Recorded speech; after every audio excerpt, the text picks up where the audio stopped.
You think your worst nightmare is finding a spider in your bathroom? Try waking up in 18th century Versailles, where the floors were covered in feces, the walls crawled with lice, and the most powerful people in Europe literally rotted alive in their golden cages.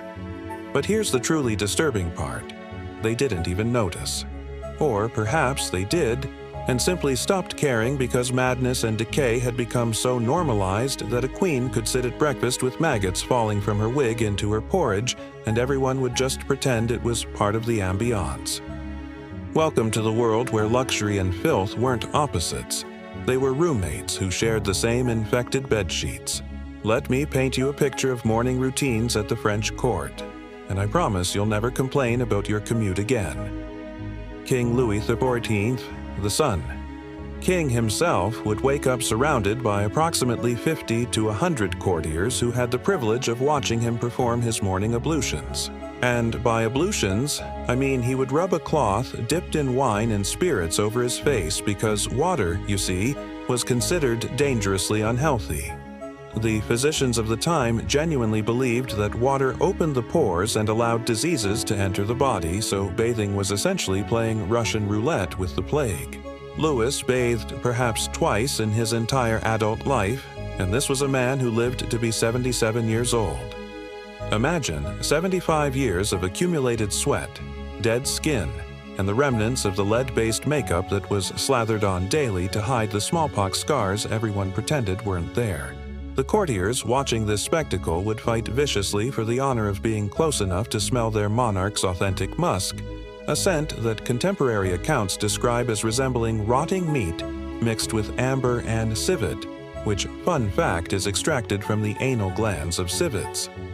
Nothing says divine right to rule like smelling like a combination of a corpse and cat anus. But the hygiene horrors of Versailles went far deeper than just avoiding baths. The palace had over 700 rooms and exactly 0 toilets. Let that sink in for a moment. Thousands of people lived and worked in this architectural marvel, and not a single proper latrine existed. Instead, courtiers would relieve themselves in the corners of grand hallways, behind curtains, in stairwells, and if they were particularly refined, into portable commodes called chaise-percées that servants would then have to empty.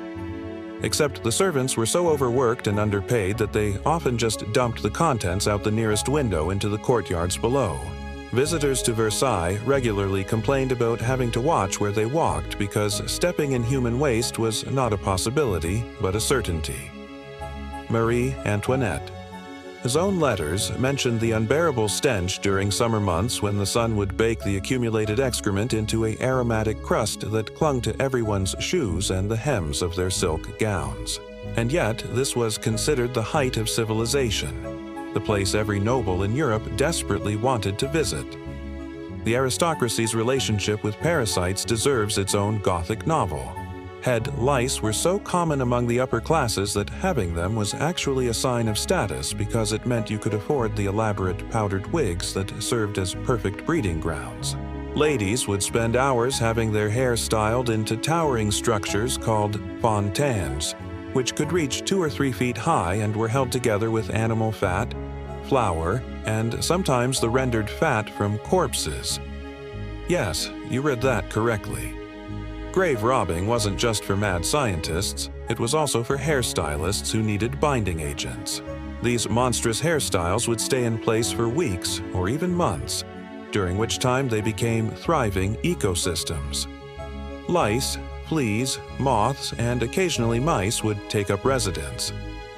There are documented accounts of women scratching their heads so violently during opera performances that blood would run down their necks and stain their dresses. The solution? Long, decorative sticks called scratching rods that ladies would poke into their wigs to provide some relief without destroying the architecture of their hair. Some of these scratching rods were ivory, some were jeweled, and some had small spoons at the end to really dig in there and excavate whatever was making its home in the powdered, grease-soaked nest on their heads.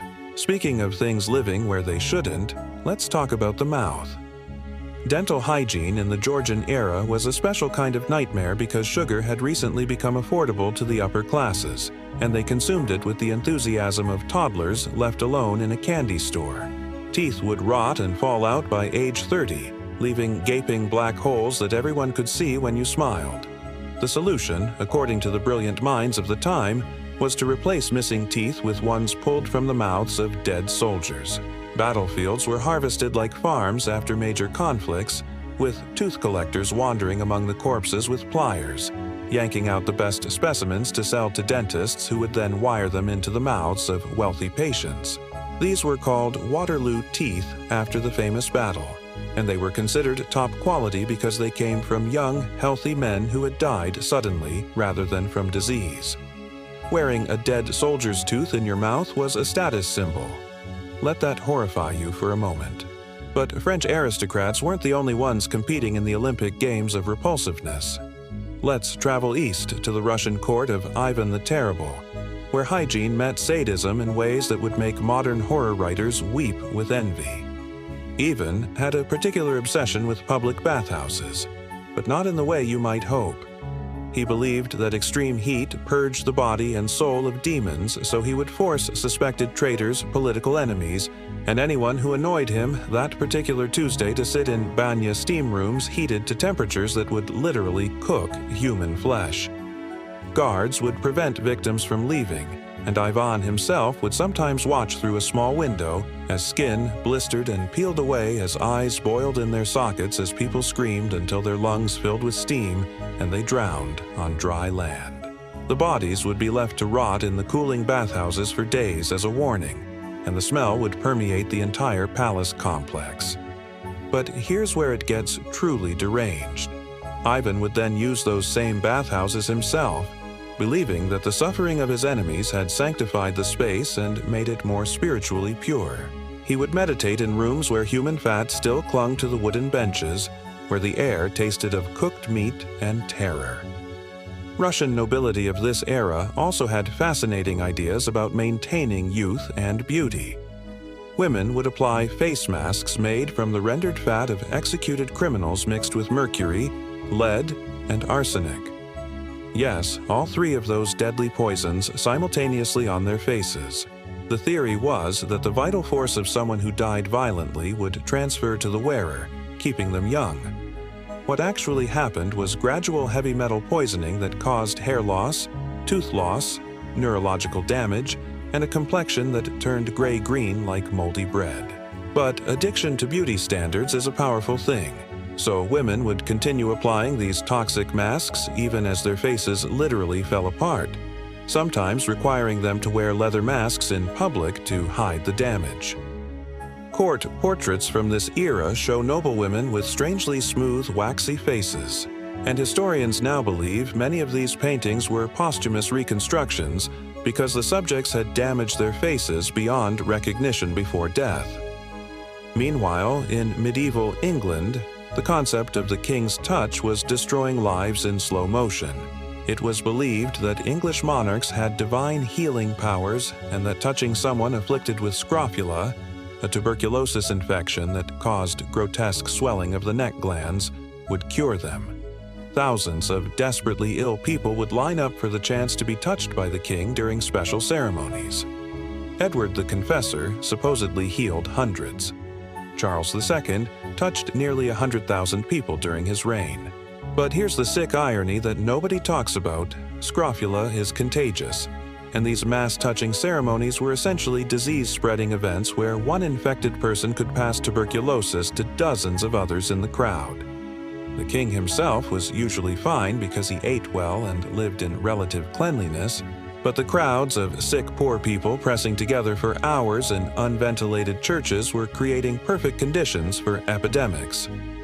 Records show that many people who attended these healing ceremonies died within weeks, not from their original condition, but from new infections picked up in the crowds.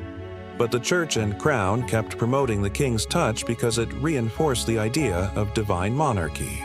They were literally killing people to maintain a political fiction. Let's not forget the Spanish Habsburg dynasty, where royal inbreeding created such severe genetic abnormalities that the family line eventually just stopped being able to reproduce. Charles II of Spain, the final Habsburg king, was the result of generations of uncles marrying nieces and first cousins marrying each other. His tongue was so large he could barely speak or eat. His jaw was so malformed he couldn't chew food properly and had to swallow everything nearly whole, leading to constant digestive problems. He was impotent, infertile, and likely suffered from combined pituitary hormone deficiency, distal renal tubular acidosis, and about a dozen other conditions that made his daily existence agony. Court physicians would regularly bleed him, sometimes removing up to a liter of blood in a single session, believing this would balance his humors. They fed him crushed gemstones mixed with wine because diamonds were thought to have healing properties when consumed. When he had seizures, they would place the mummified corpse of a saint on his chest because proximity to holy relics was considered therapeutic. This man was the king of one of the most powerful empires in the world, and he spent his days being tortured by doctors who had no idea what they were doing. He died at 38, and his autopsy revealed a body so corrupted by genetic damage that the examining physician wrote that his corpse did not contain a single drop of blood, and his heart was the size of a peppercorn. And just when you think we've reached the bottom of the barrel of human grotesquerie, let me tell you about the papal practice of castrating young boys to preserve their singing voices. The Catholic Church, in its infinite wisdom, decided that women shouldn't sing in choirs because of some biblical interpretation about women remaining silent in church. But they wanted soprano and alto parts in their music. So the solution was to castrate thousands of prepubescent boys before puberty to prevent their voices from deepening. This created the castrati, male singers with extraordinary vocal ranges who became wildly popular in opera houses across Europe. The procedure was brutal. Boys as young as 7 or 8 would be held down while a barber or surgeon crushed their spermatic cords or removed their testicles entirely, often with no anesthesia beyond a glass of wine. Many died from infection or blood loss. Those who survived faced a life of hormonal chaos, developing strange body shapes with long limbs, wide hips, and unusual fat distribution. They were celebrated on stage and reviled in private, neither fully male nor female in the eyes of society, sacrificed to create entertainment for the same aristocrats who would never acknowledge them as fully human. The last castrato, Alessandro Moreschi, lived until 1922, and we have recordings of his voice, an eerie, otherworldly sound that reminds us that some of history's most beautiful art was built on foundations of mutilation and suffering. The Catholic Church officially banned the practice in 1903, but let's be honest, the real question is why it took them that long.